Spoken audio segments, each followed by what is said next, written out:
السلام علیکم ورحمت الله وبرکاتو. تاسو به اکثر په جمعتونو کې کتلی وي دا یو نیم مقتدي اسې د امام صاحب سره نه لګي. کله به ورته استاد خپه نشي غیر حاضریان ډېرې کې، کله به ورته استاد د جمعې بیان ډېر ناوخته پورې کې، کله به ورته استاد د جمع ټیم نه بدلو، کله به ورته استاد اذان په ټیم نه کوي، کله به ورته یو څه وایي کله بل څه، او ځان نه به کلکلا خان جوړ کړی وي ته د امام اړو په څه پوهېږي نه. نو د داسې مقتدي نه امام صاحب ډېر زیات تنګ راغلی وي. نو د داسې مقتدي په باره کې حضرت مولانا بجلیګر صاحب څه فرمایي، راځئ دغه ویډیو را سره تر اخره پورې ګورئ. زه درته په ایمان وایم او بیا درته په ایمان وایم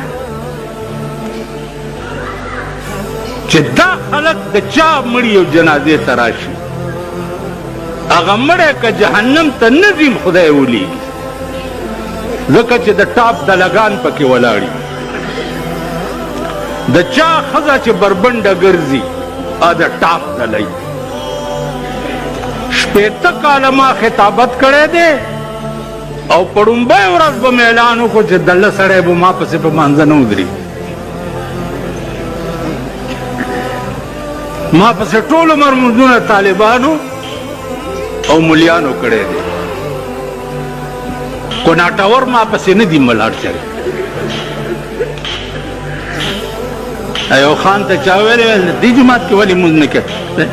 دې کې لږ ټایم لګي زیات ټایم لګي. نو ټایم لګي خونې ورکولو ته ځي چې په جومات کې ټایم زیات لګي نو ته چېرته ځي؟ د خر بچیه ټایم خو مغه دی که نه چې کوم په جومات کې تېر شي که نه ده.